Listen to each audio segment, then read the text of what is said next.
Hi hello இந்த வீடியோவில் நம்ம என்ன பார்க்க போகிறோம் அப்படின்னா ரெட் வெல்வெட் ரெசிபி எப்படி செய்கிறது அப்படின்றது தான் பார்க்க போகிறோம். அதுக்கு முன்னாடி அவனை ப்ரீ ஹீட் பண்ணிக்கோங்க. 180 டிகிரி டபுள் ரோட ஆனில் இருக்கணும். 10 மினிட்ஸ் ப்ரீ ஹீட் பண்ணிக்கோங்க. குக்கர்லையாக இருந்தீங்கன்னா அடுப்பை சிம்மில் வச்சுட்டு உள்ளே ஒரு ஸ்டாண்டு வச்சுட்டு நீங்கள் ஹீட் பண்ண ஸ்டார்ட் பண்ணிடலாம். மேலே அந்த வெயிட் போகணுன்னு அவசியம் இல்லை. ஸோ ஹீட் பண்ணிடுங்க. குக்கரில் பண்ணுறவங்களுக்கு இது, ஓடிஜியில் பண்ணுறவங்களுக்கு இந்த ப்ரொசீஜர், அவ்வளோதான். இப்போ ஃபஸ்ட்டு ட்ரையான பவுல் எடுத்துக்கோங்க. அதில் ஒரு எக் ஆட் பண்ணிக்கோங்க. இது 250க்கான மெஷர்மெண்ட்டு தான். உங்களுக்கு 500 கிராம்ஸ் வேணும், 1 kg வேணும் அப்படின்னா அப்படியே டபுள் பண்ணிக்கோங்க. ஓகேங்களா? பர்ஃபெக்டாக வரும். இந்த மெஷர்மெண்ட் போட்டிங்க அப்படின்னா அவ்வளோ பர்ஃபெக்டாக கிரிங்கிள் டாப்போட வரும். உங்களுக்கே தெரியும், லாஸ்ட்டாக பாருங்கள்.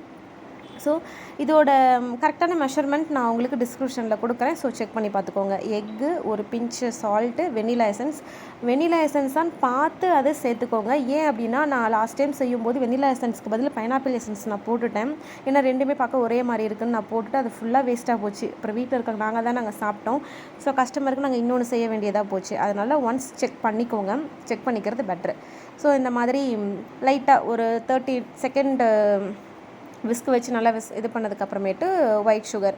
அது ஏன் கட்டி கட்டியாக இருக்குது அப்படின்னா நாங்கள் எப்பயுமே சுகரை பவுட்ரு பண்ணி நாங்கள் வச்சுப்போம். ஸோ அதனால தான் கட்டி கட்டியாக இருக்குது. ஒன்றும் ப்ராப்ளம் இல்லை. நம்ம இந்த மாதிரி சலிச்சுக்கிட்டோம் அப்படின்னா அது நார்மல் ஸ்டேஜ்க்கு வந்துடும். நீங்கள் ஒயிட் சுகருக்கு பதில் நாட்டு சக்கரை, ப்ரௌன் சுகர் இது கூடயுமே போடலாம். நான் ஆக்சுவலி நாட்டு சக்கரை தான் நான் போடுவேன். இப்போ பக்கத்தில் அர்ஜென்ட்டாக கேட்டாங்க அப்படின்றதுக்காக இது போட வேண்டியதாக வேறு வழி இல்லை. ஏன்னா ஸ்டாக் இல்லை. அவங்கள்ட்ட நான் போய் வாங்கிட்டு நான் போடுறேன்னு சொன்னேன். பட் அவங்க இருக்கிறத போடுங்க. ஸோ அதனால் நம்ம ஒயிட் சுகர் போட வேண்டியதாக ஆகிடுச்சு. இப்போ இந்த டைமில் நம்ம என்ன பண்ணுறோம் அப்படின்னா ரெட் வெல்வெட் சொல்யூஷனை ஆட் பண்ணிக்கணும். ஏன் இந்த டைம் அப்படின்னா அப்போ தான் கரெக்டாக வரும், கலரும் நிறையா வரும். நீங்கள் லாஸ்ட் டைமில் ரெட் வெல்வெட் சொல்யூஷன் சேர்த்திங்க அப்படின்னா அவ்வளோக்கும் கலர் என்ஹான்ஸ் பண்ணி கொடுக்காது. ஸோ இந்த டைம் சேர்த்துக்கோங்க. 2 drops மட்டும் சேர்த்துக்கோங்க. ரொம்ப ஓவராக வேணாம். ஏன்னா கலர் உடம்புக்கு ஹெல்தி கிடையாது. அதனால் நீங்கள் மினிமலாக சேர்த்தாலே போதும். ஓகேங்களா? அந்த ரெட் வெல்வெட் அந்த டெக்ஸ்சர் இருந்தால் போதும். ஓகேங்களா? இப்போ மெல்ட் பண்ண சாக்லேட்டையும் பட்டரையும் ஆட் பண்ணிக்கலாம். மெயினாக ரெட் வெல்வெட் செய்கிறதுக்கு மில்க் சாக்லேட் தான் நம்ம யூஸ் பண்ணணும். Milk chocolate or white chocolate இதுதான் யூஸ் பண்ணுவேன் தவிர டார்க் சாக்லேட் யூஸ் பண்ணக்கூடாது. ஸோ அது கொஞ்சம் பார்த்துக்கோங்க. இப்போது மெல்ட் பண்ண சாக்லேட்டை இதில் ஆட் பண்ணிவிட்டு சும்மா ஒரு 10 செகண்ட்ஸ்க்கு விஸ்க் வச்சு இது பண்ணிக்கோங்க, மிக்ஸ் பண்ணிக்கோங்க. மிக்ஸ் பண்ணதுக்கப்புறம் என்ன ஆட் பண்ணணும் அப்படின்னா நம்ம நார்மலாக அந்த ட்ரை இன்க்ரீடியன்ட் சேர்ப்போம் இல்லைங்களா, அதுதான் நம்ம சேர்த்து வச்சுக்கணும். இதோட மெஷர்மெண்ட் நான் கீழே டிஸ்கிரிப்ஷனில் கொடுக்குறேன். ஸோ செக் பண்ணிக்கோங்க, மறந்துடாதீங்க. இந்த மெஷர்மெண்ட்டே போடுங்க, சூப்பராக வரும். 250 கிராம்னா 300 கிராம் சாலிடாக உங்களுக்கு வந்துடும். சரிங்களா? இதில் என்னென்ன இருக்குது அப்படின்னா ராகி, அடுத்து கொக்கோ பவுட்ரு ரெண்டும் தான் ஆட் பண்ணி வச்சுருக்கேன். ஸோ அதை நல்லா சலிச்சுக்கிட்டு நீங்கள் ஆட் பண்ணுறது பெட்ரு. இந்த மாதிரி கட் அண்ட் ஃபோல்ட் மெத்தடில் தான் நீங்கள் மிக்ஸ் பண்ணணும். ஸோ பார்த்து ஸ்லோவாக பண்ணுங்கள். ரொம்ப வேகமாக பண்ணிங்க அப்படின்னா பேட்ரு ஹார்ட் ஆகிடும். அதனால் பார்த்து பொறுமையாக பண்ணுங்கள். இந்த மாதிரி வீடியோவில் பார்க்குறீங்க இல்லையா, இந்த மாதிரி தான் நம்ம பொறுமையாக பண்ணணும். ஸோ பண்ணதுக்கப்புறம் உங்களுக்கு கன்சிஸ்டன்சி பார்த்திங்கன்னா இந்த மாதிரி இருக்கும். சில்கி அண்ட் சாஃப்ட் டெக்ஸ்சராக இருக்கும். உங்களுக்கு பார்க்கும்போதே தெரியும்.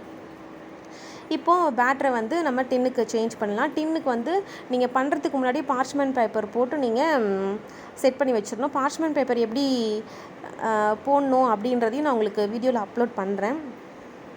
ஸோ இப்போ டின்னுக்கு சேஞ்ச் பண்ணியாச்சு. பாருங்கள், உங்களுக்கு அந்த இது தெரியுதான்னு தெரியல. 300 கிராம்ஸ்க்கு வரும். நம்ம அவங்க 250 கிராம் தான் கேட்டாங்க, நம்ம 300 கிராம் கொடுக்குறோம். பாருங்கள், அந்த 2 ட்ராப்க்கே எவ்வளோ ஒரு ரெட் கலரில் இருக்குன்றது தெரியுது. பாருங்கள், நீங்கள் நிறையா போட்டிங்கன்னா கலர் எதுக்கு அவ்வளோ, அந்த ரெட் வெல்வெட் டெக்ஸ்சர் இருந்தால் போதும். ஓகேங்களா? அவ்வளோதான். இப்போது அந்த உள்ளே இருக்க ஏர் பபிள்ஸ்லாம் ரிமூவ் பண்ணுறதுக்கு ஒரு டூத் பிக்கோ இல்லை ஒரு ஸ்டிக்கோ வச்சு இந்த மாதிரி லைனாக போட்டுக்கோங்க. வெளியே உள்ளே இருக்கிற ஏர் பபிள்ஸ்லாம் வெளியே கொண்டு வரதுக்காக. அப்புறம் ஒரு 2 டேப் பண்ணிக்கிட்டீங்க அப்படின்னா கம்ப்ளீட்டாக ஏர் பபிள்ஸ் வந்துடும். அப்போ தான் உங்களுக்கு பேக்காய் கிடைக்கும்போது ஈவனான ஒரு ஹைட்டில் கிடைக்கும். இல்லைனா ஒன்று மேலே ஒன்று கீழே இந்த மாதிரி நல்லா இருக்காது, அன்ஈவனாக இருக்கும். ஸோ ஈவனாக கிடைக்கணும் அப்படின்னா இதெல்லாம் பண்ணணும். மஸ்ட்டு இதெல்லாம் பண்ணணும். இந்த மாதிரி டேப் பண்ணிக்கிறது பெஸ்ட்டு. இப்போ போயிட்டு ப்ரீ ஹீட் பண்ண அவனில் போயிட்டு வைக்கணும். 180 டிகிரி டபுள் ரோட ஆனில் இருக்கணும். 25 மினிட்ஸ் வச்சா போதும். 250 கிராமுக்கு 25 மினிட்ஸ் தாராளமாக போதும். ஸோ உள்ளே வச்சாச்சு. உங்களுக்கே பாருங்கள் என்ன அளவு கிரிங்கிள் டாப்போடு இருக்கும் அப்படின்றது பாருங்கள். இந்த மெஷர்மெண்ட் நீங்களும் ஃபாலோ பண்ணிங்க அப்படின்னா உங்களுக்கும் இதே மாதிரியான கிரிங்கிள் டாப் ஃபஜ்ஜியான ப்ரௌனி கிடைக்கும். நம்ம சேனலை இதான் ஃபஸ்ட் டைம் பார்க்குறீங்க அப்படின்னா ப்ளீஸ் சப்ஸ்கிரைப் பண்ணிக்கோங்க. அப்போ தான் நான் போடுற வீடியோஸ் எல்லாம் உங்களுக்கும் வரும். பாருங்கள், எவ்வளோ அழகாக க்ரிங்கிள் டாப்போட சூப்பராக உங்களுக்கு பார்க்கும்போதே தெரியும் எவ்வளோ சாஃப்டாக இருக்குது அப்படின்றது. ஏன்னா கட் பண்ணும்போது அவ்வளோ அந்த கத்தி அவ்வளோ சூப்பராக இறங்குது. நான் லைட்டாக தான் வைக்கிறேன், அப்படி இறங்குது அப்படியே கத்தி. பாருங்கள் எப்படி இருக்குன்ட்டு, எவ்வளோ சாஃப்டாக எவ்வளோ சாஃப்டான டெக்ஸ்சரில் இருக்குன்றது உங்களுக்கு பார்க்கும்போதே தெரியும். எங்கள் அம்மா கைட் பண்ணுறாங்க கரெக்டாக பீஸ் சைஸ் கரெக்டாக இருக்கா அப்படின்ட்டு.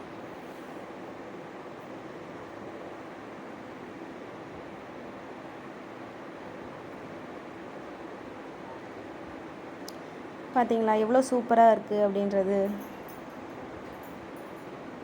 ரெட் வெல்வெட் ப்ரௌனி அப்படின்றதால மேலே டாப்பிங்ஸ் கூட தேவையில்லை. இருந்தாலும் சும்மா ஒயிட் கனாஷ் இருக்குங்க இல்லையா, அது கொஞ்சம் டெக்கரேஷனுக்காக அது நம்ம அப்படியே ஒரு டிசைன் நமக்கு என்ன டிசைன் வருதோ அந்த டிசைன் போட்டுக்கலாம். ஓகேங்களா. இதில் நார்மலாக இல்லை, வெறும் சாக்லேட் மட்டும் தான் நான் மெல்ட் பண்ணியிருக்கேன். சாக்லேட் லைட்டாக கொஞ்சோண்டு பட்டர் அதை போட்டு தான் நல்லா மெல்ட் பண்ணியிருக்கேன். சாக்லேட் ஒழுங்காக மெல்ட் ஆகலை போல தான் அங்கங்கே ஸ்டக் ஆகிட்டுருக்கு. ஸோ அந்த தப்பை நீங்கள் பண்ணிடாதீங்க. இது ஒன்றும் பெருசில், இது வந்து டெக்கரேஷனுக்கு தான், பார்க்க கொஞ்சம் அட்ராக்டிவாக இருக்கும் அப்படின்றதுக்காக தான். ஸோ 6 பீசஸ் வந்திருக்கு. இது வந்து பெரிய பெரிய பீஸ் அப்படின்றதால 6 பீஸ் வந்திருக்கு. ஒவ்வொன்றுமே வந்து 50 கிராம், சாலிடாக 50 கிராம் வரும். 50 கிராம் வந்தனால தான் 300 கிராம் பாருங்கள், 6 பீஸ் இருக்குது, 300 கிராம் இருக்குது. ஸோ இதை அப்படியே உங்களுக்கு பேக் பண்ணி கொடுத்துட போகிறோம். உங்களுக்கு பாருங்கள் இதோட பாக்ஸ் ஃபுல்லுமே அந்த இதாக இருக்கும். இது வந்து சூப்பர் மார்க்கெட்டில் நாங்கள் சேல் பண்ணுறோம். ஒரு பீஸ் வந்து 40 ருபீஸ்க்கு நாங்கள் சேல் பண்ணுறோம். ஸோ உங்களுக்கும் வேணும் அப்படின்னா நீங்கள் காண்டாக்ட் பண்ணுங்கள். நான் காண்டாக்ட் நம்பர் நான் கீழே கொடுக்குறேன். 10 பீஸ்க்கு மேலே வாங்குறீங்க அப்படின்னா ஷிப்பிங் சார்ஜ் ஃப்ரீ. பாருங்களேன் எவ்வளோ பெருசாக இருக்குன்றது உங்களுக்கு தெரியும் பாருங்கள். அந்த பாக்ஸ் ஃபுல்லாக இருக்குது. இதுதான் 40 ருபீஸ். உங்களுக்கு வேணும்னா காண்டாக்ட் பண்ணுங்கள். காண்டாக்ட் நம்பர் நான் கீழே கொடுக்குறேன். தேங்க்யூ.